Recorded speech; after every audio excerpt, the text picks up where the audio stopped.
Hey YouTube fam, what is up? This is Stephanie, the Limitless Babe.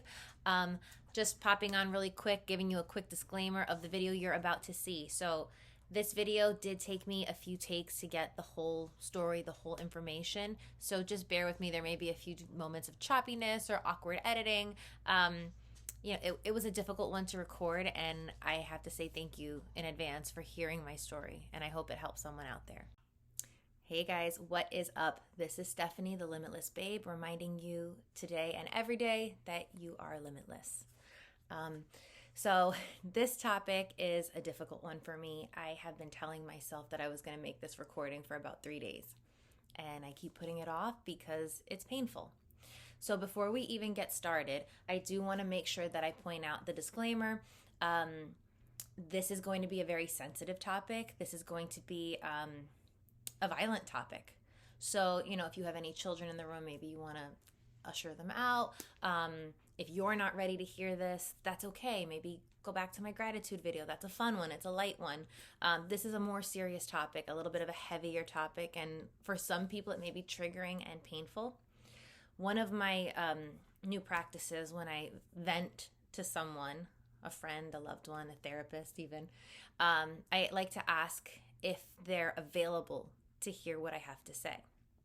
So I'm going to offer you that opportunity right now. Are you available to hear the sensitive topic of domestic violence? If you are, then stick around. And if you're not, that's okay. I honor where you are right now, and it's totally fine. Like I said, there's other content out there, other videos. This one just might not be for you. Okay, so here we go. Let's get started. Why is this topic so difficult for me? It's funny.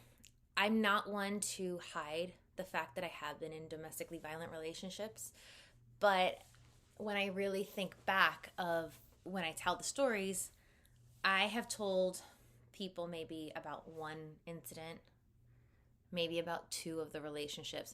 I have never discussed with anyone besides a therapist the fact that I've been in three domestically violent relationships. So I've never discussed with anyone other than a therapist that I've been in 3 domestically violent relationships. Why? Well, there's a few reasons. The 2 biggest ones that I can come to are, 1, shame. I'm not proud that I didn't learn my lesson the first time. I'm not proud that I didn't learn my lesson the second time. I am proud that the third time around, like, the sense got knocked into me and I started digging deep into understanding myself and understanding the hows and whys of why am I attracting this? Like, what is it in me? And that doesn't mean you're blaming yourself. Like, I want to clarify, like, if you are a survivor of domestic violence, please do not blame yourself. But there is a level of accountability that we have to take in order to heal what is inside us so that we become kind of repellent for it, if that makes sense. So again, the first reason that I probably haven't shared my full story is shame. Powerful. And 2, and probably the bigger one, is until a few years ago, I didn't even realize that my first experience with domestic violence was domestic violence. That's why I think it's so important that I have this conversation with you, because I'm hoping that if you are that person who I was so many, many years ago when I was a young teenager, maybe you're going through something similar and you don't realize that it's domestic violence or that it's abuse or that it's not okay. And so I'm hoping that in some way my story inspires you to take action, whether that be in legal form, in getting the right people involved, or even just going introspective and looking into yourself and healing yourself so that you can attract higher quality partnerships. Okay. So I'm going to try to make this as quick as possible, but again, there's 3 stories to go through. I will not give the names. I will not give exact timelines, so I may mix them up a little bit. I'm going to change the names to protect the guilty, because it's just, this is my experience, but I also just feel that that's the thing to do. Like, there's no need to point fingers. So, one of my experiences, I mean, I kind of talked about this when I was much younger. I didn't realize that I was in a violent relationship. It was my first love, and when I say first love, it's interesting because when I really look back at that relationship, I was never actually in love. So there's a difference between being in love with someone and being infatuated with someone or wanting validation from someone. And for whatever reason, when I was a teenager, I was so desperate to have a boyfriend.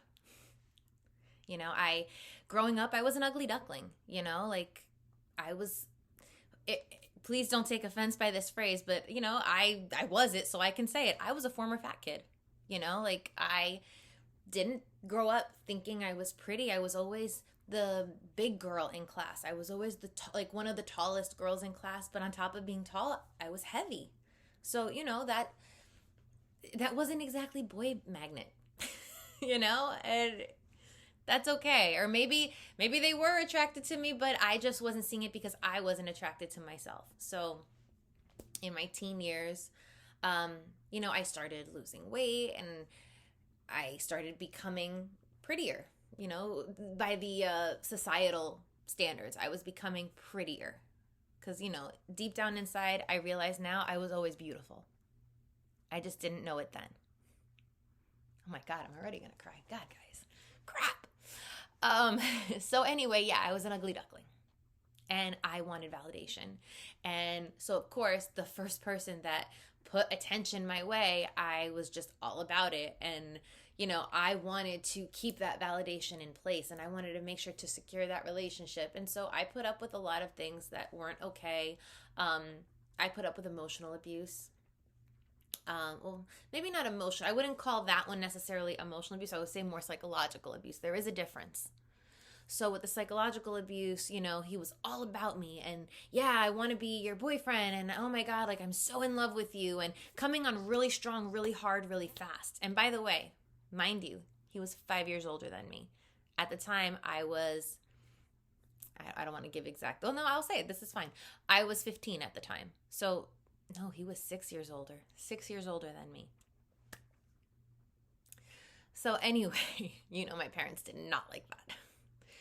So here I am thinking, wow, this older man thinks I'm so wonderful and this is so incredible. Yeah, but then shortly after we started, all of a sudden he's bringing up his ex-girlfriend. And oh, she's back in the picture. And this is so embarrassing. She wants to get back with me, but like I also am feeling things for you. So like, can you prove to me like that you should be my girlfriend and not her?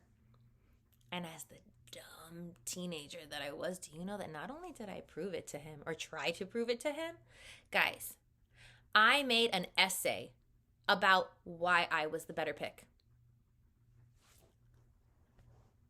What? In what world? Like, it's so foreign to me now because I've become such a different woman. In what world do I need to prove my worth to someone who's having second thoughts about me? If I was the woman that I am now, I would have said to him, okay, that's nice. I can tell you who you should pick and it should be her because I'm not about it. But back then, again, I was so desperate for validation. I was so desperate for acceptance and for love and attention that I actually did it. But if you're in that place, please don't feel shame. Like, you know what? We all make mistakes. And that's part of the growing process, right? So whatever, that was one case in point. During that relationship, I'm pretty sure there was quite a bit of infidelity going on. There was lying going on. The biggest thing that happened, well, not the biggest thing, but one of the bigger things that happened, I remember that we went to the mall and we got in a fight.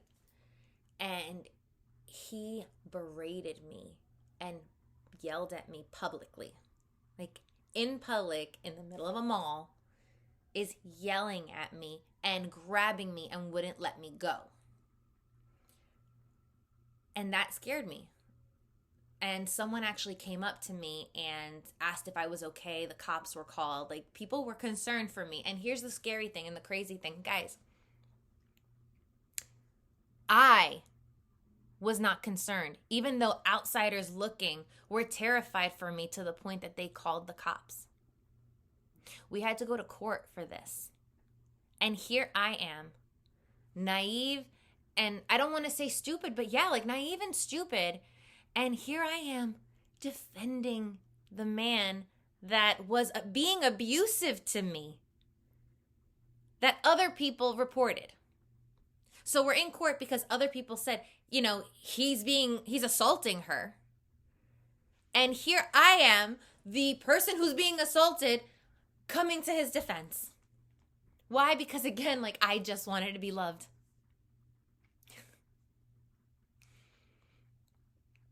So anyway, yeah, there was that. Also during that relationship, funny enough, my parents actually don't know this story. So if they watch it,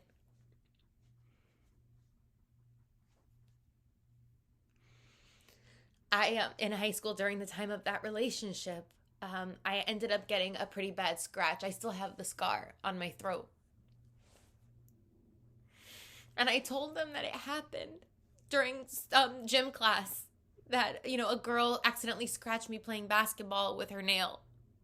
That's not what happened. Again, we were in a fight, and he went to grab my chain, which, why is he grabbing my chain? Like, to hold me. And his nail scratched me. And I mean, granted, that wasn't necessarily intentional, but grabbing me was intentional. And I actually, have never told anybody that story. Because at the time, I didn't think it was abuse. I just thought, okay, this must be what happens. So that's, I guess, the nutshell of that relationship. That relationship was just a mess. Right? And that was my first experience with love. Love, codependence, they're not the same thing, guys, but that's what it was. Another experience that I then had was, this one is the one that definitely, I viewed as violence, and this was, the trigger for me to understand, okay, I'm in a violent relationship. This was, when I say the other one was my first love, but then realizing that I was never really in love. This one, I will fully admit that in my heart of hearts, I believed to my core that I was in love with him. You know what I mean? It was an off and on relationship for roughly 9.5 years. This one had aspects of emotional and psychological abuse, but primarily became physically abusive. So that's why I guess this is the common story of domestic violence. So we were together. I'm trying to think, how long were we dating? I was dating this person for about 3 years. So at this time I was in college. I was dating this person. Oh, ironically, you guys want to hear the funny part of the story? I left the other one to be with this one. Boy, did I upgrade, right? Yeah, okay. So anyway, yeah.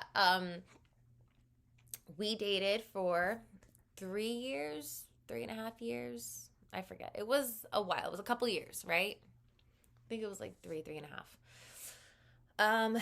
And during that time, there would be fights here and there. The biggest fight being the fact that, we didn't see each other enough. See, we technically did because we worked together.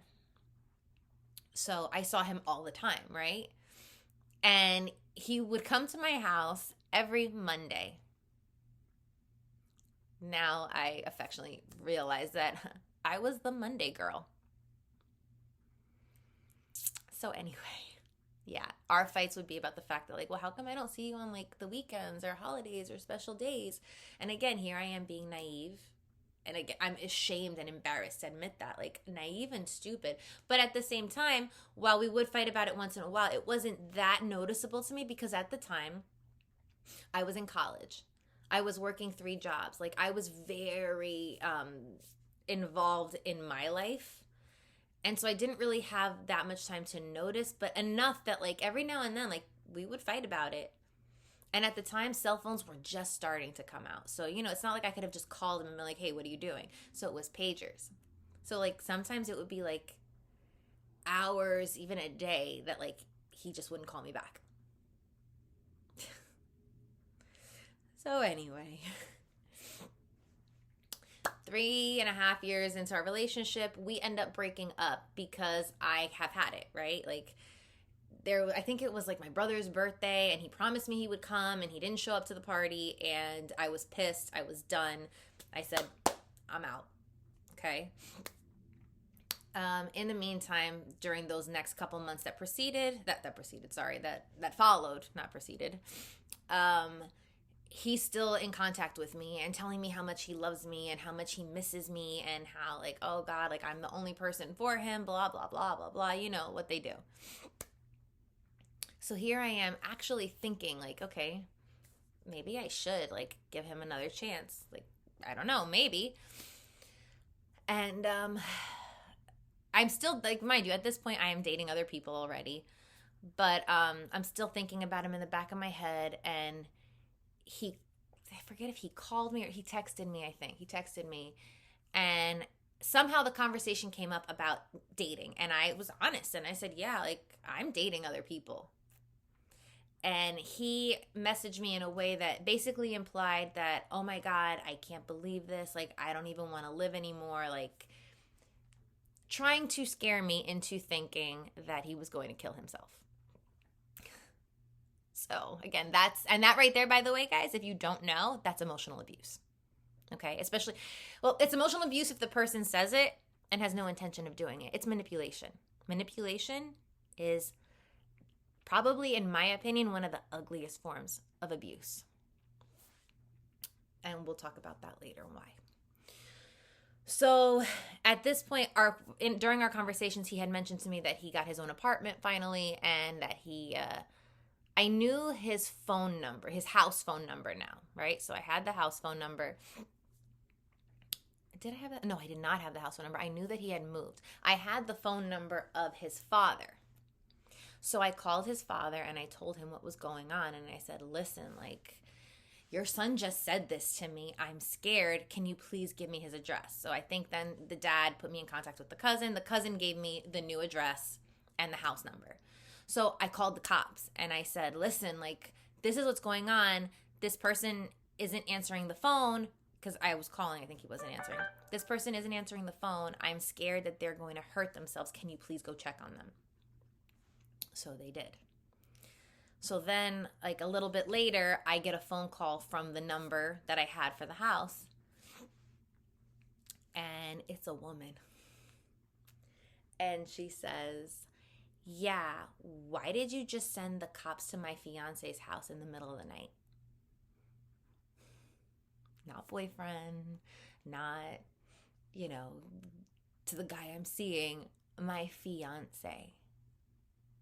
So I come to find out that the whole time we were dating, a month after he and I started dating, he got back with his ex-girlfriend, and that's why he was MIA. So for 3.5 years, I was the other woman. No idea. So, that obviously, like, done. I couldn't believe it. She forced him to get on the phone. And, like, even that was pathetic. She's like, get on the phone. And, like, he listened to her. Like, it was crazy. It was crazy. It was just absolute insanity to me. And I was devastated. I thought, this is the love of my life. I am so heartbroken. And now I know that not only was he lying to me, that I was the other woman, which was also a big deal for me because, like, cheating is probably the worst. Well, no, honestly, they go hand in hand, lying and cheating. Lying and cheating are the worst things you can do in a relationship. Let's be honest. Like, that's it. So I was the one he was cheating with. If you think about it, I was the other woman. So, and integrity is very, very big to me. So, there's that. So we break up officially. Like, I did not have any contact with him. And sometime during that following year, I do remember reaching out to him once just to tell him, like I had texted him, and I said, I want you to know that I forgive you, and I don't forgive you for you, I forgive you for me because I need it. In the process of like was it over a year already? I don't remember the exact timelines, but I know like around the year mark, he started seeking me out again. AIM was big at that time. So I'm getting AIM messages from this person that I obviously know it's him based on the screen name. And he knows I used to dance in college and that I always had, like, we had annual performances. Oh, did you have your show yet? I'd love to see it, blah, blah, blah. And here I am. I have no explanation, guys. Okay? Like, the trauma bond was real. If you don't know what a trauma bond is, look it up. So the trauma bond was real. I was still, in my heart, missing this person and devastated by what happened. And so I decided, let's be friends. So we start being friends. And of course, the friends aspect got, pulled me back in, roped me back in. And here we are then back together. When we get back together, I would say maybe like, I forget how many, a couple of years after we get back together, we get engaged. Now, during this time, he would appear to have made a complete turnaround. Like, his behavior did change. He was at every family function. We spent the weekends together, but there would still be here and there moments where I felt uneasy. Which, never, ever discredit your intuition, guys. If you're feeling something, investigate it. Investigate it with yourself and see, okay, am I just triggered or is there something going on? But investigate it. Journal. So I'm trying to think, where was I? During this point, yeah. So like I would have feelings of uneasiness. And also one thing that I noticed is when we would argue, now this is where the emotional abuse would start. Like, he would throw out there things about my family and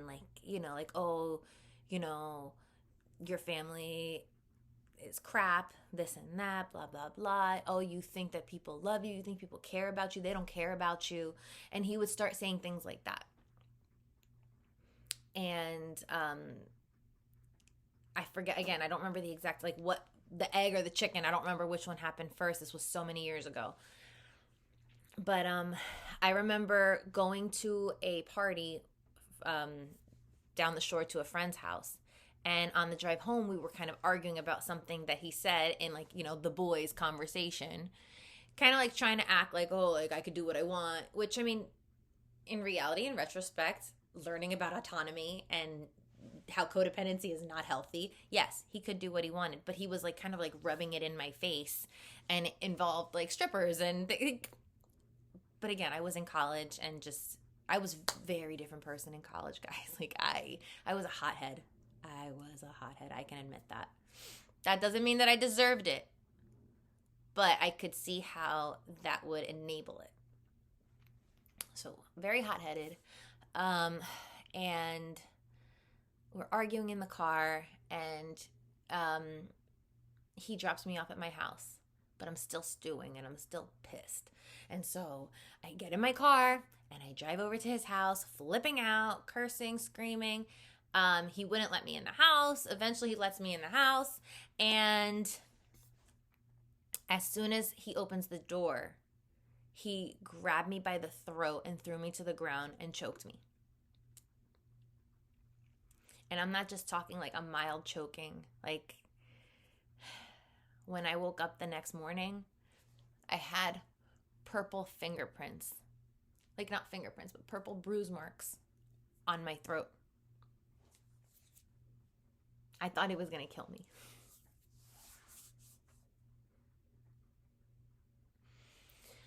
So I broke up with him. Break up. But of course, when you're naive and silly, you don't mean it. You use breakup to get them to behave right. Not smart, guys. Mean what you say and say what you mean. But again, these are lessons that I learned over time. Um, and of course, he's calling me and apologizing and texting me and apologizing. Oh my God, I promise you I'll never do it again. I can't believe I did that, blah, blah, blah. And it lasted, my strength lasted as long as the bruise marks on my throat did. Once they were gone, somehow all became forgiven and I got back with him.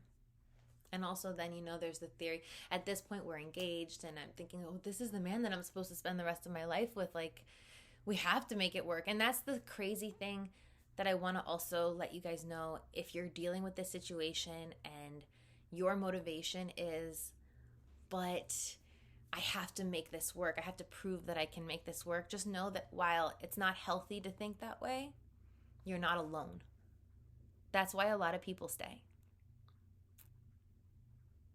It's true. So years go by. I think it was like another maybe like 2.5 years or whatever, where when we would argue, he would choke me. And that became our new pattern. But this time he got better about not leaving marks. So that relationship obviously was not great. And the breaking straw for me was my grandmother was in the hospital and I was dealing with a lot of things and, scared that she wasn't going to make it. And was it my grandmother or was it my aunt? No, it was my grandmother. My grandmother was in the hospital. It didn't look like she was going to make it, which, by the way, guys, she is still going strong. Like, grandma is 100 years old, and I swear to you, that woman has werewolf blood, and, like, she's incredible. So, go grandma. But back to the point, at the time I thought like, this is it, like she's going to die. And so I was very upset, very stressed out. And, we were arguing. There was always the issue and the concern about there being another woman. Like there was always like emotional conflict somehow. And so, I forget how it happened. I don't remember. I was on my way to the hospital late one night to go see my grandma. But, like, we were arguing about something. He was pissed. He showed up at my house. And I guess because I wouldn't hear what he had to say because I'm preoccupied like grandma. Like, I got to go see my grandma. And I don't care what you have to say because I'm tired of this shit. Like, I had never cried so much in my life as I did in that relationship. My window was open. And he was, like, holding onto the window as I was trying to drive away. And because I wouldn't stop, he spit in my face.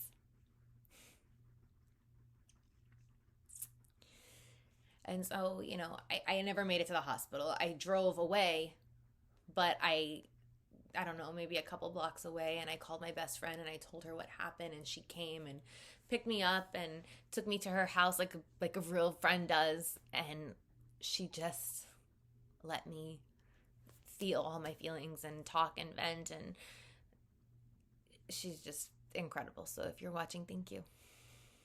Thank you for always being there, even though you knew I should have gotten out way sooner than I did. So there was that. And you guys want to hear the worst part? That wasn't the end of it. I still was communicating with this person and still giving him the opportunity. Because again, why I so desperately wanted to be loved and prove that I could make this work. So maybe, I don't remember. It wasn't that. It was maybe like a week or two after that. This time I'm going to a family party.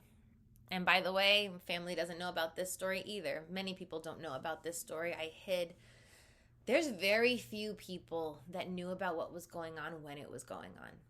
Like, the only person that knew about the stuff that was going on was probably my best friend at the time. And then the story I'm about to tell you guys, my parents knew only because I couldn't hide it anymore.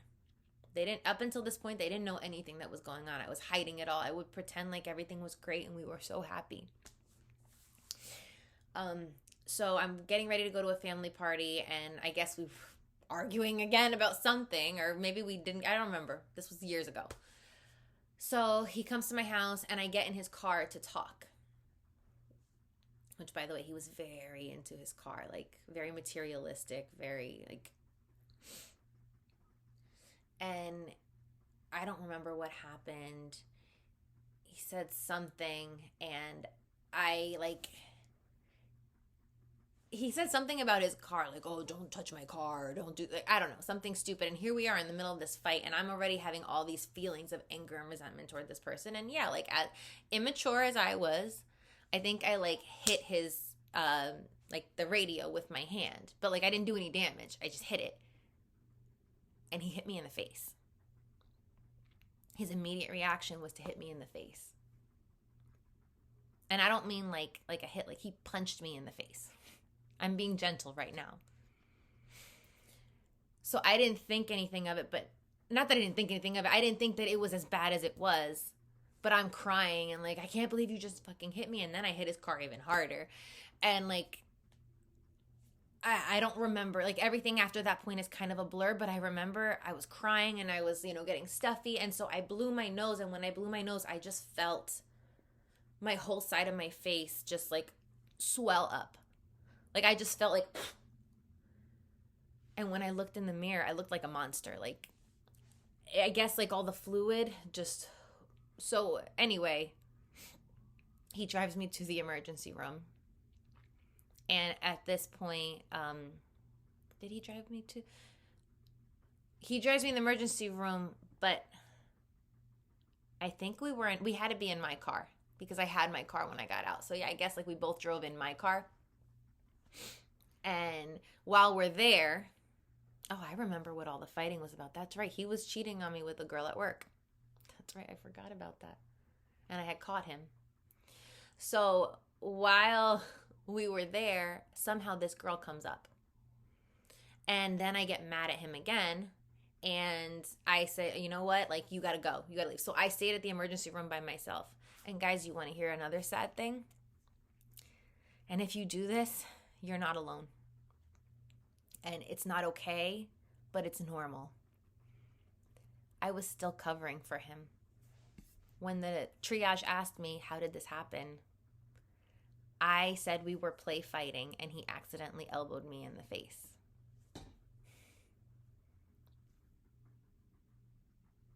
Like, that was my opportunity to tell my truth and say what happened. And I didn't do it. I don't know. I still don't know what it is inside me that for whatever reason wanted to protect these men, but I didn't do it.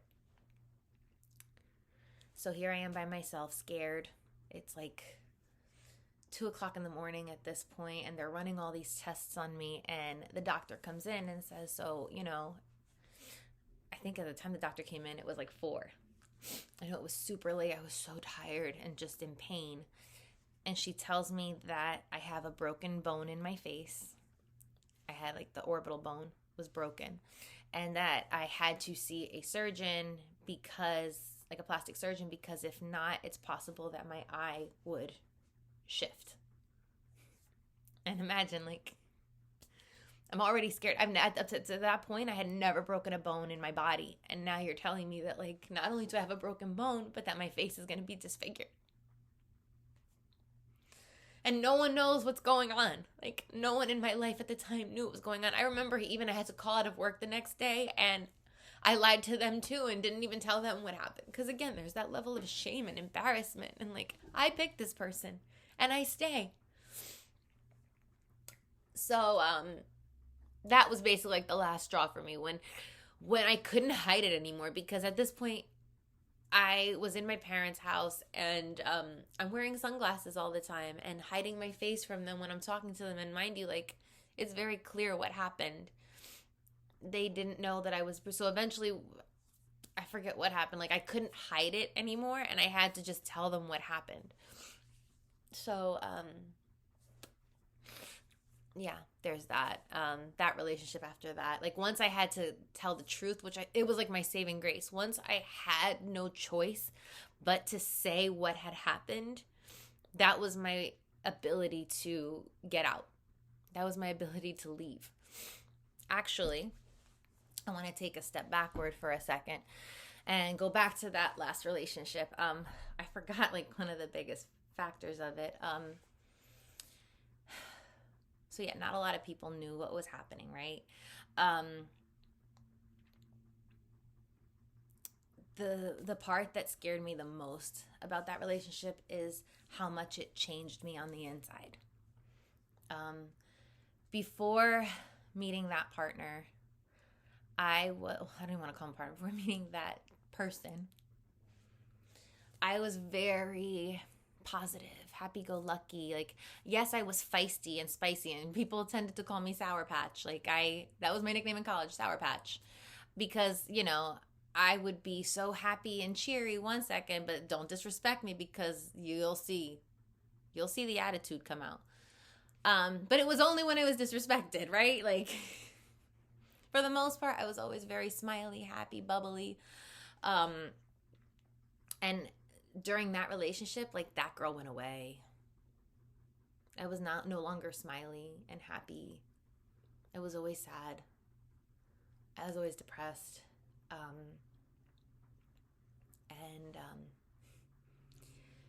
So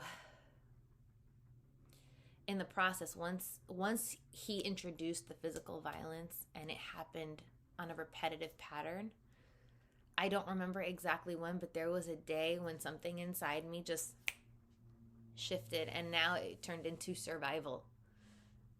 And I started fighting back. So our fights would be brawls. Like, brawls. Like, two grown men fighting.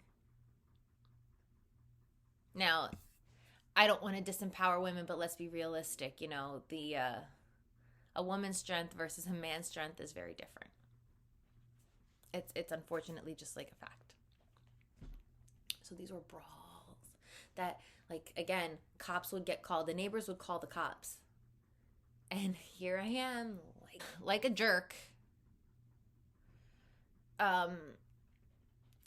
defending him and saying, oh no, nothing's wrong. Meanwhile, like, the furniture's flipped, like, the house is in turmoil. You can see that we're both very upset and, like, not okay. And here I am coming to this man's defense again. Oh no, nothing's wrong. Shame. I don't want to admit that anything's wrong. I don't want to admit that I can't handle things, and the fact that, like, I am this trashy person that is getting into a fight to this level with the person she's in a relationship with. There's a lot of shame. There's a particular type of person that gets into these situations, right? That's what we hear. It's not. Anybody can end up here. So anyway, yeah, when I got out of that relationship, I was in a very dark place. I was a different person. Physical abuse changes you. Physical abuse changes how you see the world. You know, it puts a different, they say rose-colored glasses. It puts, like, black-colored glasses on. And even though I was out and it wasn't happening anymore, I was so depressed. I was depressed for many reasons. I was depressed because I was no longer with the person that I thought I loved. I was depressed because now everybody knows there's this level of shame and I was depressed because I was ashamed of myself, that I ever even let myself get there. There was so many things going on in my head that I didn't even understand, right? So I was in a really dark place, and I remember driving to work one day, like, knowing that I was not doing good. Like, I would literally wake up, take a shower, go to work, come home, go to sleep in my work clothes. So yes, I was showering, but I was showering, like, in the morning because I had to. But when I was coming home, it was just like, I don't even care about life. And I would just go to sleep in my work clothes. Wake up, do it again. And I knew that wasn't okay. Thank God I knew that wasn't okay. And so, like, I did, someone had told me about therapy that was being offered free. At the time, I didn't have insurance. So that there was some free therapy through the county, and that, you call this number, blah, blah, blah. And so I called the number and I asked them for help, and I told them, like, I want to die.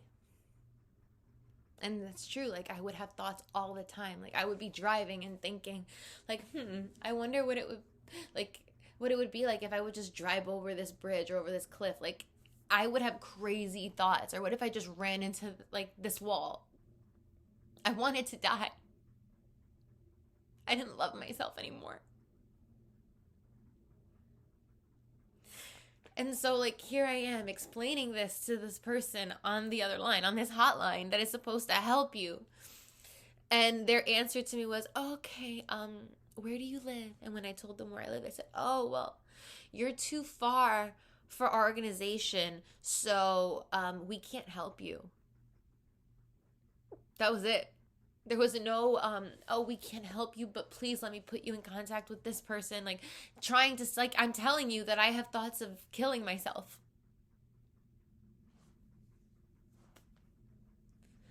And I was told, we can't help you, with no other option. So, thank God, you know, I never hurt myself. I never did it.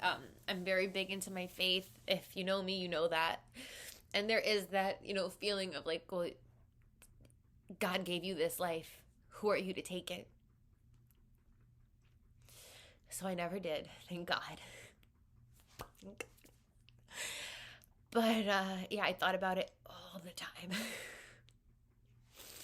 And so it took me many, many years to finally start dating again because I did not trust men. I did not trust anyone.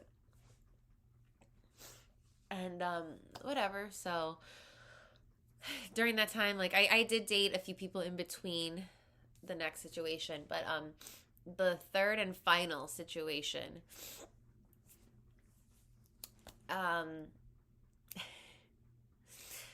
I ended up getting together with this other person, right? And I have to say, I didn't realize it at the time, but I'm realizing in retrospect that was a rebound relationship. I was coming out of mourning the loss of probably the one only healthy relationship that I had ever been in. Like, genuinely a good guy, a really nice guy that just wasn't my guy. But he was great. So, I mean, if you ever find this video and you know it's you, thank you. And I'm sorry that it was difficult. And I hope you're happy. You deserve it. You deserve to be happy. So anyway, it was ironically the same week that I had finally decided, like, okay, clearly we're not getting back together. Like, this isn't happening. So I should probably move on. It's going to be him or someone better. And then I meet this other guy. And I'm thinking, wow, like, something better. I found something better. And at the time, I had no idea what, I really didn't understand manipulation, gaslighting, mirroring. I didn't understand any of these things. So these were the things that were happening.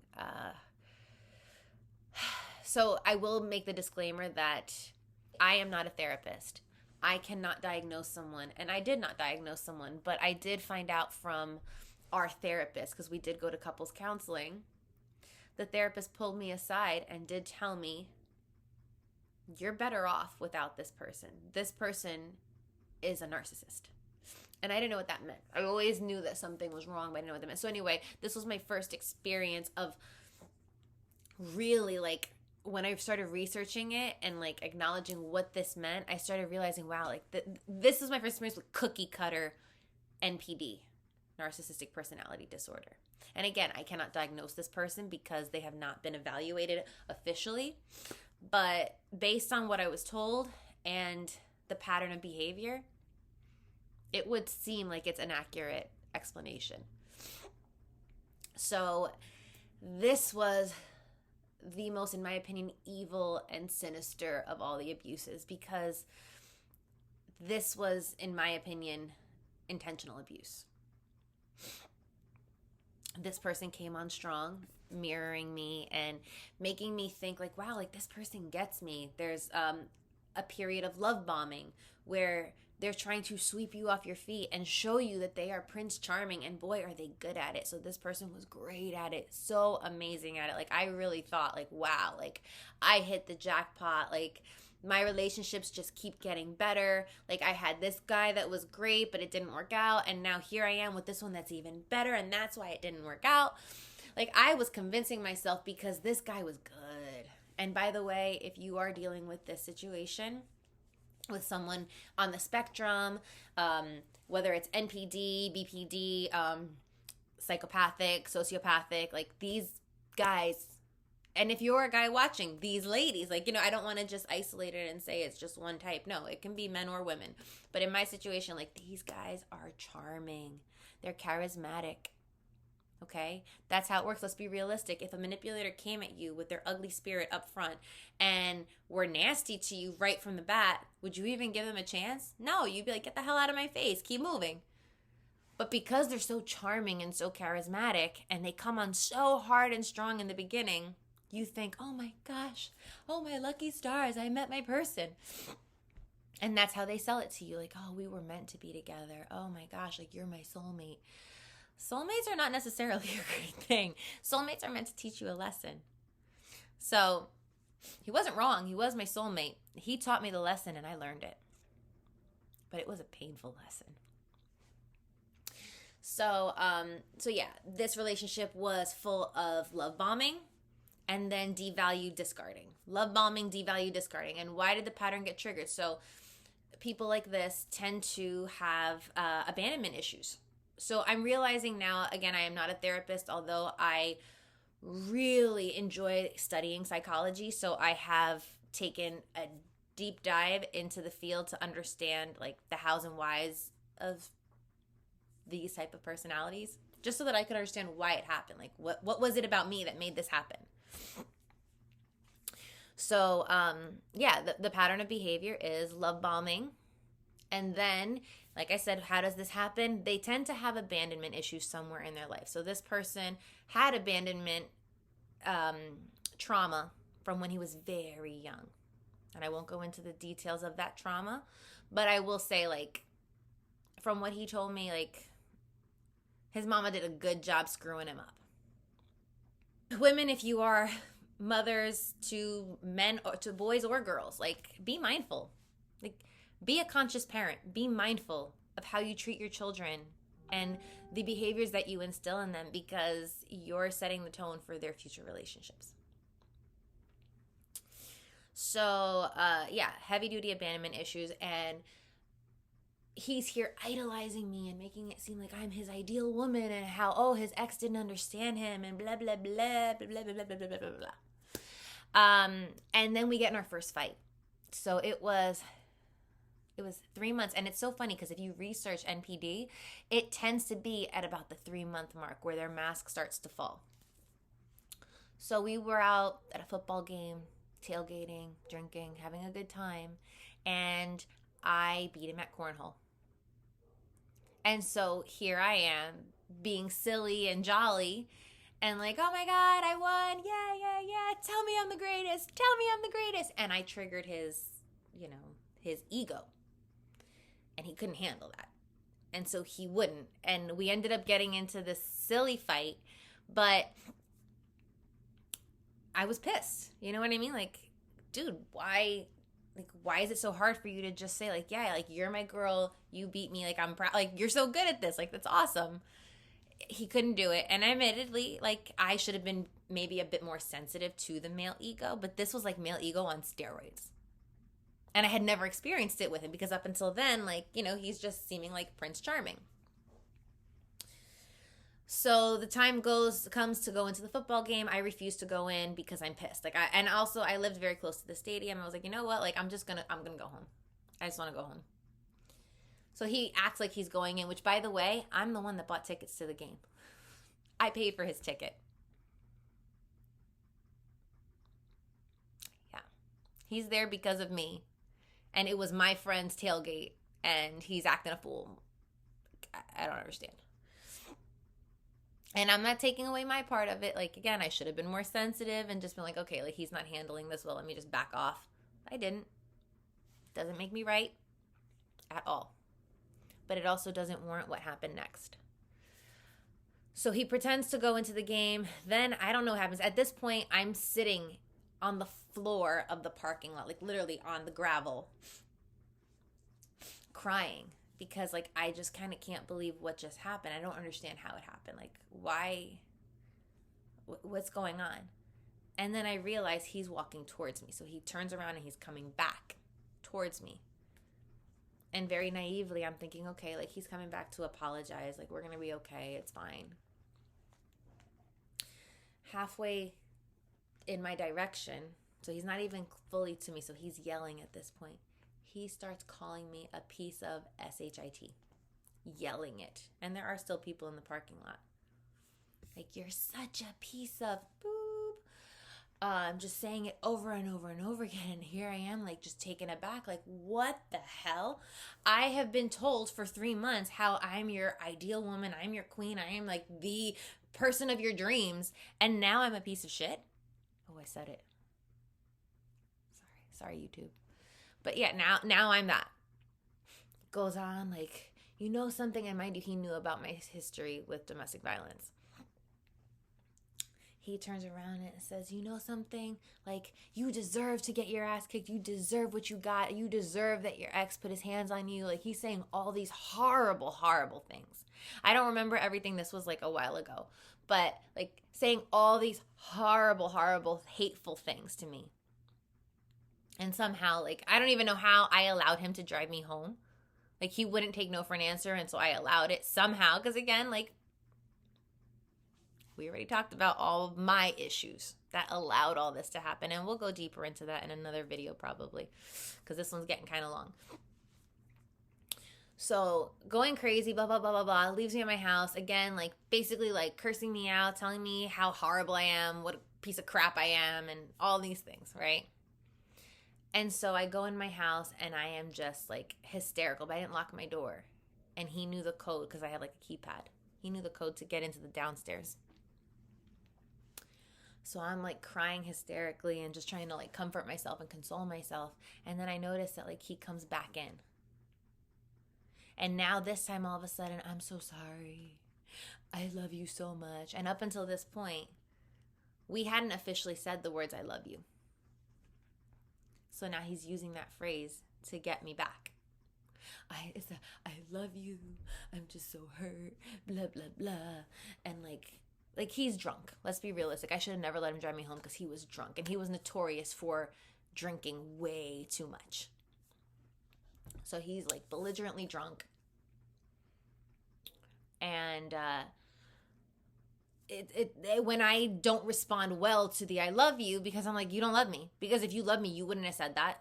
You wouldn't have done this. Like, remember, he's drunk, I'm not. And I'm here like, wait a second. Like, what is going on? So then when I'm not responding well, he turns around and gets nasty with me again. And this was like, I'm telling you, I felt like I was in the Twilight Zone. I felt like I was watching Dr. Jekyll and Mr. Hyde just like cycling over and over and over again. He would be really affectionate and sweet and then cursing me out and then really it was just like mind-blowing. But here I am now realizing, okay, this person is like off the wall. Like, I didn't realize how drunk he was until that was happening. And I was like, okay, like, you are so drunk. So I took his keys and I hid them because like at this point, like as much as I would love for him to go play in traffic, I can't in good conscience let him leave my house and get in a car and God forbid something happens. Like, even though he was treating me so awfully, I didn't want that on my conscience. So now, because I'm hiding his keys, because I'm trying to protect him, I'm also being told about how like, oh, I'm ruining his weekend and he could be with a bunch of like 25 other girls and blah, blah, blah, blah, blah. So he's like really like trying to piss me off and hurt me. And so whatever, I end up like sleeping it off and just ignoring him. But like that was the beginning of the end. So from that situation, when that happened, I was getting a little bit stronger than the old me, but not strong enough where to the point where he hadn't put his hands on me, but he was very ugly with me unnecessarily. And I told him when he, called me the next day, I was like, listen, I need time away from you. Like, I can't be around you right now. That was not okay. That didn't feel okay for me. I need to be away from you. And it's funny because when I mentioned the love bombing, this is the person that calls you all the time, that shows up at your house unannounced. There's no boundaries. Which, again, I'm going to do a video about boundaries and the importance of boundaries to prevent these relationships from coming into your life. Because if I would have had strong enough boundaries from the beginning, he would have never wanted anything to do with me. So, I would say I want to be alone, and he would still show up. And so even during that time when I said, like, I need time, like, don't contact me, he was still calling me. He was still showing up. And I ended up getting back with him. And that relationship, for the duration of it, was a spiral of just hell and manipulation and devaluing, discarding. We would get into an argument about something. Like, I caught him in a lie. So I caught him in a lie. He did something, right? It's not like I'm making it up. I actually caught him in a lie. And he would turn around and get mad at me and then disappear for a couple days or a week and not talk to me and not explain what he was doing and withdraw his attention. So I went from getting all of this attention to the point where it was obnoxious and too much. And then he would take it all back. And by the way, guys, that's abuse. That is psychological abuse. When someone showers you with attention and then pulls it back completely, that's manipulation. And like I said before, it's probably one of the most sinister forms of abuse because it's intentional. Where someone who puts their hands on you, they're awful and they're abusive. There is the possibility that they're not 100% aware of what they're doing in that moment. Some people, unfortunately, based on the way that they were raised, and I'm not making excuses for anyone or anything, but that can be a gut reaction, whereas manipulation takes intention. On some level, this person is aware, like, you know what? I want to punish her right now. It's not like, oh, this happened. Like, for example, with my ex that was physically abusive, it was in the moment. Like, I'm arguing with him, I'm yelling at him, and he reacted. This one, like, even when we went to therapy and talked about it, his behavior was a punishment to me for having that argument with him at that first football game. So why get back with me? Why continue this relationship if you know that you can't let that go? And why continue to punish me over and over again? And I started to realize that every time we got back together, the punishment got worse. And he was only getting back with me so that he could hurt me harder. So there was this vicious cycle and I started to realize there was one point where I even sent it to him and he tried to make it seem like, exactly, that's why you're a terrible partner, blah, blah, blah. But I sent him a calendar with little X's on it for the amount of times that we fought that he disappeared on me. The times that he would break up with me. He would break up with me, beg me to get back with him, be on his best behavior for 2 weeks, and the cycle would continue. And it was like consistent. When I actually started to document it, it was consistent. And so in my brain, I'm thinking like, okay, there's something not right here. I was starting to catch on with what was going on. But again, I didn't know the term NPD. I didn't know what that meant. I didn't understand. I didn't think that anyone could be this evil. Because that's the reality of it. Like, this behavior is pure evil. The things that he would say when we would get in arguments and the low blows and the digs and then come back and just like fully love bomb me and like come hard and strong and make me all these promises. The future faking was real with this one. Like, oh my God, every time we got to fight, like, you don't understand. I want to marry you. I want us to have kids, blah, blah, blah, blah, blah, all this stuff, which I mean, he knew was important to me. He knew family was very important to me and that I really wanted a family. But yeah, he was just like downright sinister. And I'm telling you guys, like, the reason that I said before that like this abuse is worse than the physical abuse is because people say that, sticks and stones can break my bones, but words don't ever hurt me. That's not true. Words hurt more than any punch or anything ever could, because they stay with you. Think about it. There's a reason that, like, we remember the last words of a loved one on their deathbed. There's a reason that we remember the words that our fiance used when they proposed. There's a reason that lyrics to songs can affect us and touch our heart so much, because words have power. And if anyone tells you, oh, but I mean, it's just words, it's not a big deal, they're gaslighting you. That's abuse. Okay? Words can be abusive. It's not okay. And it's not okay on the converse. And I will admit that in my past, I have been guilty of that because of all of the abuse and whatnot that I suffered. I would fight back hard verbally. And it is not okay, guys. You got to control what you say and how you react and how you respond. It's not okay for either part. But when someone is intentionally doing it to mess with you, like, and when I say intentional, I mean this guy, anytime there was something for me, like to celebrate me, he would insist to be a part of it and then ruin it. So for example, my company had its anniversary. Like, I have my own company, and I was celebrating the anniversary, and it's a big deal to me. And like, he didn't have to be a part of that celebration. Like, I plan my own celebrations because I'm just used to that. Like, but he insisted, oh my gosh, that's such a big deal. I want to take you out. Where do you want to go? And so I told him, he gave me options, and I said, okay, like, yeah, I'd like to do this. And I was like, you know what, but don't worry about inviting any of my friends. Like, honestly, it's not, I'd rather just be you and I want to do this. And that, because then we don't have to worry about where we go. And well, he turns around and does the exact opposite of what I asked for. Claims that he invited my friends, which I do believe that he did, but I think he did it too late. And I didn't want them there anyway. I mean, I love you guys, but like, I didn't want to, like, it's not that big of a deal. It was a big deal for me, but like, it wasn't a milestone. And instead invites his friends. And one friend in particular that he knows, like, I'm not particularly fond of. And the entire conversation was about him and them and their life. And I'm just sitting there like, okay, why am I even here? This is supposed to be my celebration. So I kind of mentioned something, and he then takes that as a fight. So gets in a fight with me, breaks up with me on the night of my celebration.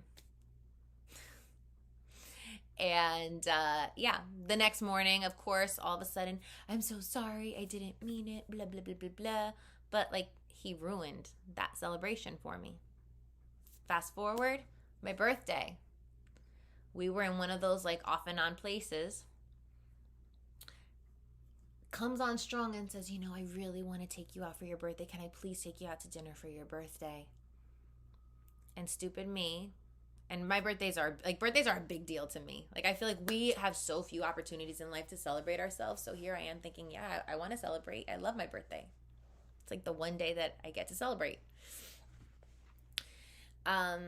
So I said, okay, fine. Yeah, like, you can take me out to dinner on my birthday.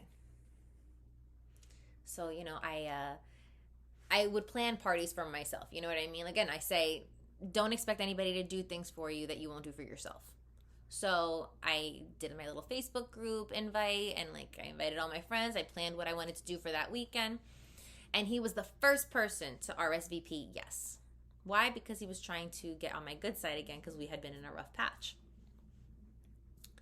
Mind you, nothing happened. There was no fight, no argument. Things on the surface to me looked like, okay, like, we're doing good. We're doing okay. We had dinner. So I had blocked out my birthday for him, right? So like a couple days before, like, we're doing great. We ran into each other at the gym. He asked if he could take me out to dinner. We go out to dinner. We have a nice time. He sends me my video of a dance routine that I was working on. And then he just disappears. Thursday, Friday, Saturday, Sunday. I don't hear from him. 4 days. Mind you, my birthday was that next day. For 4 days, I don't hear from him a word. Not even like looking at my story on Instagram. Nothing. I don't hear a word. And then Sunday night, the day before my birthday, he changes his RSVP to my birthday plans to can't go. Again, no phone call, no text, no explanation. So I'm like, at this point, tired of this and tired of wondering what's going on and stressing about it. So I call him, and also we're supposed to have plans the next day. I call him, he doesn't answer. So I send him a message, and he calls me back. He's like, yeah, I'm only calling you back because my mom told me to call you back. It was Mother's Day. And yeah, I just want you to know that that I can't do this, and there's someone else that I want to get to know. I met someone else. You're telling me this the day before my birthday? After not talking to me for 4 days, after begging me to take you back. But again, this is when I say that the punishments just get worse. They want to hurt you harder. So they have to make the love bombing so much bigger so that they can hurt you harder. So yeah, he did that. A month later, we got back together. Somehow, some way, I ended up accepting him back a month later. And again, the cycle continued, and things got bad enough for me. Like, something serious happened. I don't want to discuss too much details, but something very big happened. And that's when we were in the couples therapy. And by the way, another fun story. I found out he was cheating on me with a girl that he introduced me to. So that's how sick they are too. Like, he actually wanted to parade her in front of me as a friend. I knew she wasn't a friend. And the two of them put on this whole charade, but I knew they were sleeping together. And so anyway, I forgot. Oh, so yeah, because I found out that he was still around that person. Like, I was supposed to go to a show of his, and I ended up deciding that I needed a mental health break, and I wanted to spend time with my family.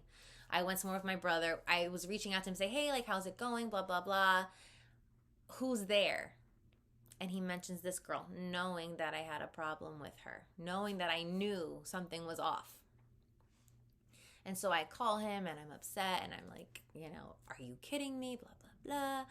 And he had promised me that he wasn't going to talk to her anymore. One of the conditions of me getting back with him in one of the last breakups was, listen, I don't feel comfortable with this person. So if you need to have a relationship with this person, then that's fine, but I can't be in your life. And he swore to me, don't worry, like, I'm not going to talk to her, blah, blah, blah. You matter more, blah, blah, blah, blah, blah, blah, blah. Okay. Which, by the way, I don't agree with that either. Like, if I had to even say that, I should have known. That should have been my clue. Like, okay, this is not the relationship for you, because you should never have to ask someone to stop talking to someone. But I knew. I knew what was going on. And I was, again, still idiotic and not clear on what was going on in my life and inside me.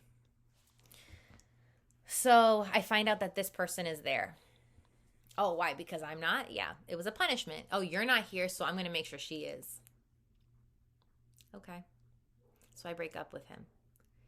And in the following weeks, he begs me to get back with him. Like, begs. Oh, I'll do anything. What can I do? Blah, blah, blah. And at this point, I'm like so close to being done. I'm like, done. And there was something that was holding me back. I can't talk about it, but there was something heavy that was keeping me there. And so I finally tell him, I said, you know what? You want me to take you back? We need to go to therapy because I can't do this anymore. So you find a therapist, put us in therapy, and if we can work things out, great. If not, at least we tried. So he's like, okay, fine, I'll do it, no problem. Finds a therapist. Our first session in therapy. So mind you, now I'm saying, okay, fine, yeah, I'm going to give this a shot. Our first therapy session, he turns around and breaks up with me. So why did he do that? Because his ego couldn't handle the fact that I walked away. He had to be the one to do it. And he wanted to do it bigger than I did it. It was all a game for him. It was all a manipulation. He said, you hurt me, you broke up with me, I'll show you. I'll break up with you in front of someone. And so ever since then, he's tried to love bomb me since then, but that was also the same day that the therapist told me that he was a narcissist, and I started to see what was really happening, and it was painful and it was hard to walk away, but I stayed away. And he has tried to love bomb me since then. He has tried to hoover me. There's that term. So if you aren't familiar with these terms, look them up. You'll know what they mean. But there was a lot of love bombing, a lot of hoovering, and I'm not gonna lie, I almost fell for it once. Almost. But he screwed up. Because I told him, you know what, like, if we're going to give this a shot, I want to really give this a shot. And I want to make sure that we work on our emotional and intimate relationship, our spiritual and emotional intimacy before we get back into the physical intimacy. And he didn't react well to that. Why? Because he wanted what he wanted when he wanted it. And he wasn't really looking for anything serious. Despite all the promises that I was given. So, be careful when somebody promises you too much and you kind of see that their behavior is different than their words. Pay attention. So, he turns around and sleeps with somebody else and makes sure that I know about it. And when I confronted him on it, his answer to me was, well, what did you expect? Now, if you knew the full details of the story, you'd know how even extra devastating it was. But again, I can't talk about everything for legal reasons. Like, I cannot talk about it. But if you knew the full story, your jaw would be on the floor right now, because he was 1,000% pure evil. I want to just make sure that I'm clear when I say, though, that this relationship was not solely an emotionally and psychologically abusive relationship, although those were the most primary aspects of it. There was also physical abuse. He was smart. He only did it twice, didn't leave a mark. But even that physical abuse was extra traumatic because, like I explained, when someone physically abuses you, at least in some cases, and at least in my case with the previous relationship, I don't think that that's who he was. I think that was poor choices that he made in the moment in his reactions, right? I think it was just what was the natural reaction. It wasn't premeditated. But when it was this last relationship that I'm telling you guys about, that one definitely, it was clear that it was premeditated. And I could tell you that much because while he was doing it, he would choke me, which I don't think that was ironic. I don't think it was a coincidence that it was the same exact abuse that he already knew about. I had confided in him earlier in the relationship about my experiences. So he knew that I had been choked by my ex often. And he would do it, making sure no one else was around, and say, is that what you want? You know you like it. You know you like it. And just the way that he would say things, and he would reference my previous abuse. Oh, that's what he used to do to you, right? You like that, right? He would say the most horrible things when he was doing it. So for me to say, oh, that was just a reaction in the moment. No, this was well thought out. This was, him trying to destroy me emotionally, spiritually, physically. I felt like this last time around with the abuse was the one that he was out for my soul. He was out to destroy my soul. And I think that's what made it the hardest to get over. Okay? So the reason that I say that the MPD abuse affected me harder than the physical abuse, it took my power. So, as I mentioned, the physical relationship made me question life. Do I even want to live anymore? How bad would it be if I was to just die today? And it took me a long time to even start dating again. So yeah, that was powerful. But once I got over that, not that it fully went away. It didn't fully go away until I started doing therapy and understanding. but it was a little easier to heal. This one, the NPD abuse, on levels felt like it took away my personal power. I felt like my voice had been taken from me.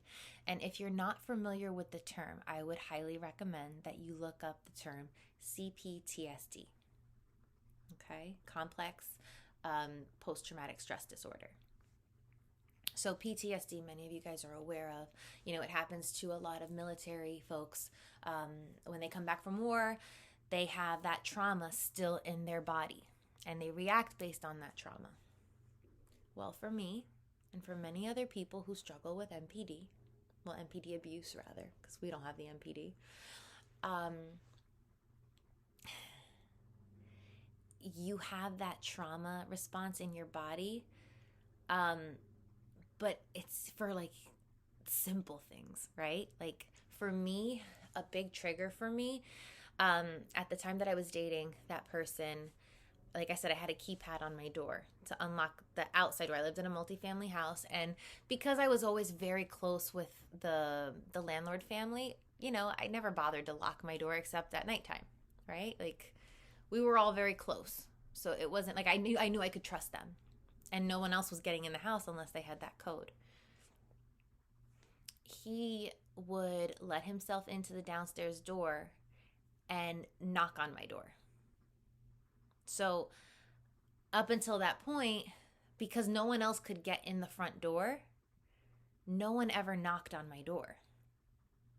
So I developed, and also no one else was showing up to my house unannounced. Like the reality is that we live in a time where if someone's going to go visit you, usually 9 out of 10 times they call you or text you first and say, hey, is this a good time? Hey, I want to pass by. Nobody just shows up at your house anymore. We live in a very different time. So if someone would knock on my personal door inside the multifamily, I always knew it was him. And sometimes it was for good reasons, and sometimes I would get happy about it, but sometimes it was because we were in a fight or whatever, and he was trying to win me back. Once I understood everything that was going on and the level of manipulation and abuse, and again, unfortunately, I can't tell you everything. My lips have to be a little bit sealed with this story because I could face legal repercussions for that. And I have to protect myself. Okay? But it got to the point where hearing a knock on the door or having my doorbell ring unexpectedly would make me physically shake. Like I remember, my dog's coming in here to cry and yell at me that she wants food. But I remember I was working on a client, I work from home, and my doorbell rang, and it was like the UPS or FedEx guy. But because I'm not used to someone ringing my bell or knocking on my door unannounced, my heart stopped.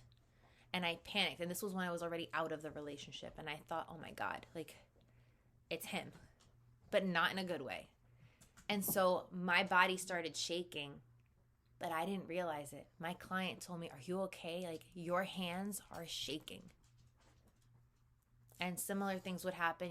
My neighbors downstairs have 2 younger boys. Well, a teenager and a younger boy. And the younger boy is super sweet. And he wanted to ask me if he could help me with something. And he knocked on my door. But again, because no one ever knocked on my door, I wasn't expecting it. And I had that trigger response. And so I've had to tell friends and family, please don't show up unannounced because it creates a trigger response in me. So that's one level of how NPD abuse affects you. There's so many different ways and so many triggers that you can have, and everyone's experience is going to be different. But even for me, like if I saw a car on the road that I thought might be his, my body would shake. I saw such a decline in my personality. I was always a very vocal, outgoing, bubbly, vivacious person. And I think, like I mentioned before, in the physically abusive relationship, I also kind of shifted that personality aspect, but I was able to get her back. And when I met this person, like, I was probably at the prime of my life. I was in the best space mindset wise. I was so happy and joyful, and just, I had done a lot of work in healing myself from losing the previous relationship. I was like committed to being the best version of myself so that I could either attract him back or attract someone better. And I had gotten there. So like, my point is, like, I was such a happy, outgoing, like, I wasn't scared to stand in the middle of the room and public speak, for example. And then I went to this person who was scared to even whisper in a crowd. Like, it was bad. Like, I was always looking over my shoulder. You become very paranoid. You become very, like, because to get back at you, they use such manipulative tactics that, like, they will record a conversation from like a year ago or a month ago and spin it out of context, only record your part of the conversation, and then share it with other people because they'll smear you, right? Like, they'll smear campaign you and try to make you look like this horrible person, and that's not what happened. So, like, there's so much, when I say, like, that it's evil and sinister, like, it's on an insidious level. It is just the things that they're capable of, you will never think that anyone is capable of. Because, again, when you met them, they were Prince Charming or Princess Charming. So that's like the internal stuff. The CPTSD was very heavy for me, and I have to say, I've wanted to do this channel for a while, and I'm only doing it now, I would say like over a year, and I'm only doing it now because I'm finally in a place again where I'm taking my power back and I'm getting my voice back, and I'm not scared to speak my truth. While I do have to be careful about some things, I'm not scared because it is my truth. And I know that if it was in my heart and if it was in my soul to do this channel, God put it there for a reason. And it's because I have something to share with you guys. I have something to say that will benefit someone out there. And I hope if that's you, that you're enjoying it, because it's scary as hell. But I want to do it for me and for you. So the physical side of what the abuse did to me, I became very thin, which, I mean, you would think, oh, well, that's a great thing, but it wasn't a healthy thin. Like, I was losing everything. I was losing fat. I was losing muscle. I was losing everything. I was just getting very thin, like, just like I was wearing away. And my hair, like, my hair when I met this person was long and luxurious and just so healthy. And it was the healthiest that my hair had ever been in my entire life since maybe I was in second grade, right? When I was in second grade, somehow I had like super thick, long, like heavy duty hair. And, you know, college stresses. I told you guys about my previous abuse experiences. So like, from stress makes your hair fall out. And I got to tell you guys, like, I'll try to see if I have pictures, and if I do, I will post them up. But I can show you like the before, the medium, and the after of my hair. My hair, like, it's healthier now. Actually, it's a lot healthier now. It's only like this right here because I got my hair cut and we went a little thicker in the layers. But like, my hair would look thick up to here and then strings. It was just strings. Like, it looked so unhealthy. So I ended up having to actually cut my hair off, like all of it. And I had never, up until this point, I had never had short hair in my life. And I chopped it all off. And when I chopped my hair off, that was also the beginning of chopping that relationship off. And thankfully, like, my hair is growing back so much better. But yeah, that's another big thing. So like, when you start to see your physical appearance diminish, when you start to see your internal spirit diminish, like, know that that's not normal.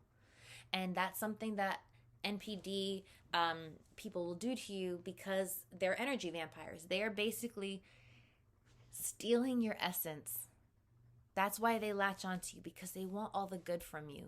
They want to take all of your goodness and your good vibes and energy, and they leave you feeling drained and empty. I was tired all the time, and it's funny, I would say it, and I didn't understand why. I'm like, why am I so tired all the time? Because he was energetically draining me with all the nonsense that I had to deal with that, like, before him, like, I didn't even think about. NPD can scare you into not living your life anymore. Like not living for you, not really living. And so again, like if you're struggling with this stuff, you're not alone. I can really give you guys some great resources on support groups and different coaches that I followed to learn about it. And again, don't categorize anybody unless they've been diagnosed. You know, everybody will say that to you. But the reality is that it never hurts to learn about them so that at least you can see patterns of behavior and see like, okay, but is this who my person is? If this behaviors. And anyway, even if they're not an NPD, if they're a BPD, which is bipolar personality disorder, I guess that would be BPPD. If they are psychopathic or sociopathic or there's so many other ones that I can't think of right now. Just in general, like it never hurts to research these types of personalities to look for like what are the red flags of each characteristic. And I almost feel like you don't need to research these things unless you feel like something's off. But if you feel like something's off, like that's what I was experiencing with this relationship. Like in my gut, in my core, I was like, this isn't normal. Which is funny because I associated with it because on some level I was normalizing it. But deep, deep down inside, I was like, this isn't right. Like what I'm being how I'm being treated is not right. This isn't okay. But again, I normalized it because I was in conflict inside. But if you're having that conflict, that's not okay, guys. If you have a conflict inside you, your body is trying to tell you, don't listen to this because this guy did you wrong. Go higher, up level. So yeah, those are the effects that the NPD had, and that is why I say it is sinister, and it is evil, and it is manipulation, and it is intentional. If someone's doing that to you, just know it's intentional. Like they know what they're doing. They're premeditating all of their moves. And that's what makes it worse, is that this is someone who's supposed to love you and they are premeditating how to abuse you. So, yeah. So I think that's the general gist of my story. What I want to talk about.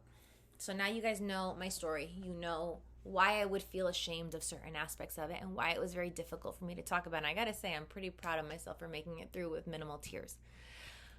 And the only reason I'm able to do that, I mean, it's still going to hit you a little bit, right? Like there were moments I teared up, but the reason that I'm able to talk about it without as much pain is because I've been doing the work. I've been doing the healing work. I've gone to therapy. I've talked to people. I've journaled.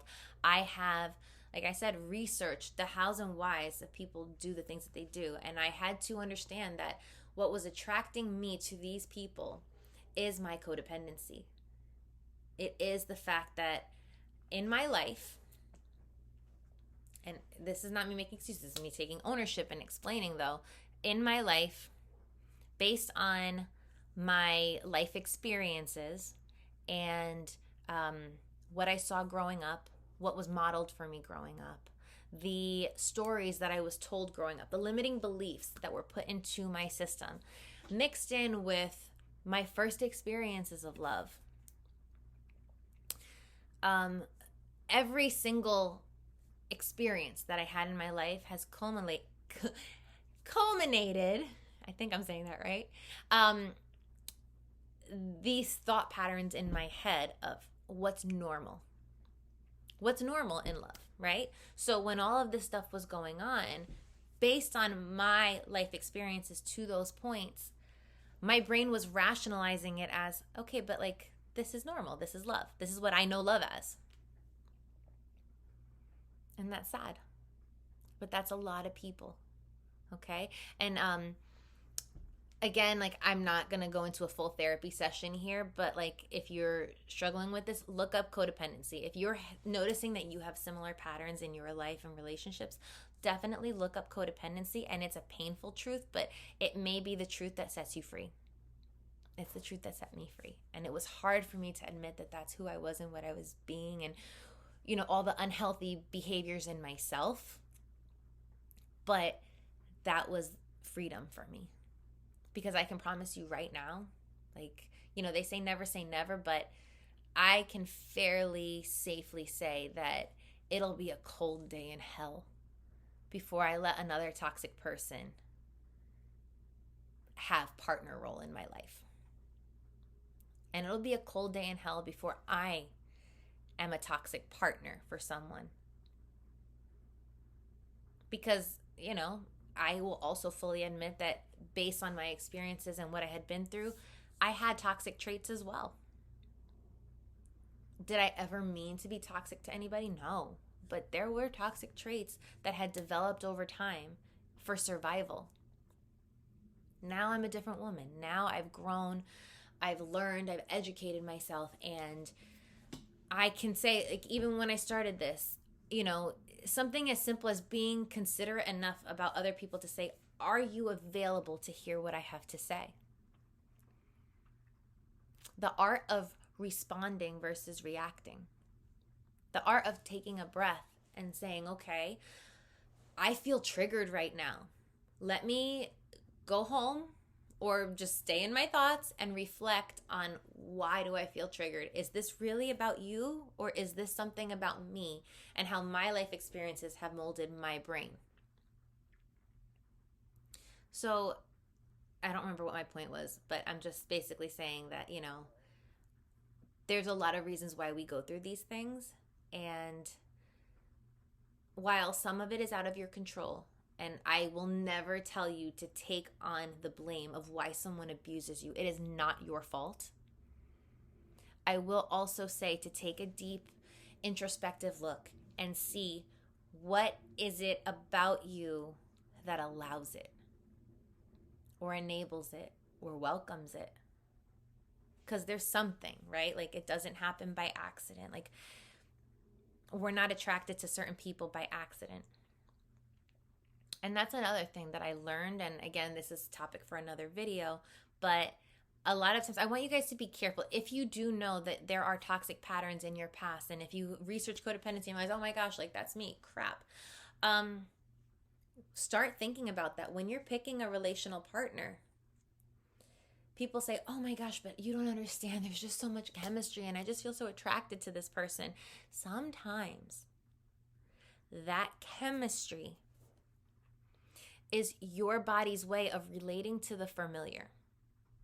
And if your experiences up until that point have been toxicity,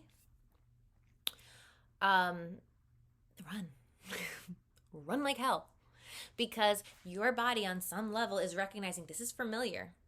Like, this feels like good because I know what this is.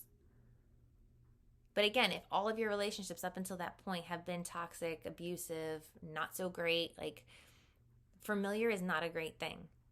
And I would encourage you, on the flip side, if something feels unfamiliar and uncomfortable, say you go on a date with someone and you say, you know what I mean, like, they're a really nice person, but I don't know, like, something about it, I just don't feel attracted to them. I don't feel like any spark or anything. Give it a chance. I have a rule. If someone doesn't offend me or put me in danger, there's certain things that I will obviously take into consideration. But if I'm not outright offended, in danger, or don't see any of the red flags that I have learned over time, I will give someone 3 opportunities. You have 3 chances. But I have to genuinely walk into those opportunities with an open mind and an open heart. Because maybe you were nervous the first time. Maybe I'm still establishing what's going on in myself that doesn't resonate with what you have to offer. But maybe what you have to offer is an amazing thing for me, right? And so I will say that one healthy relationship that I mentioned earlier, it's so sad, as many as I've had, one healthy one. Healthy-ish, because at that time I was not necessarily healthy. I went through something while we were together, and yeah, I was attacked, and I was very angry, and I took it out on him. I will admit that. So, like, I was not my healthiest self. But I feel like if that was the right partnership, we would still have, like, overcame that. So I don't fault you if you're watching. I understand, and I am sorry again. But I don't even remember what my point was. But anyway, you guys get the general gist. So this was a really hard video for me to make, and I hope that on some level I shed some light to you guys about different types of abuse, and If you were going through something similar ever, just know that you're not alone. Know that other people have experienced it. Other good people have experienced it. And know that you can overcome it. And you can shift your life experiences moving forward. And you can have a more positive life on the other side. I promise you. I have no doubts that that there's a really awesome partnership for me coming very soon. And I can't wait to share that with you guys. But in the meantime, I have the greatest partnership that I could ever imagine with myself. I am there for myself. I validate myself. I give myself approval so that I never need that from anybody else. I welcome it if it comes, but I'm not dependent on it. You know, I can stand on my own 2 feet and say, I am beautiful. I am worthy just for being me. It doesn't really matter all the extra stuff. I'm not just beautiful because I can put lipstick on and a pretty dress. I'm beautiful because of the person that I am. And so are you. I promise. So again, if you're struggling, you're not alone. If you need resources, this is a very important one. If you need resources, if you're going through something and you don't know who to talk to, please feel free to email me at thelimitlessbabe@gmail.com, or you can DM me on Instagram at thelimitlessbabe, and I would be happy to share any resources that I can to help your situation. All right, I hope you found this video helpful, and I hope that, again, you remember today and every day that no matter what you have been through in your life, no matter who you have been in your life, today and forward, you are limitless. Have a great one, guys.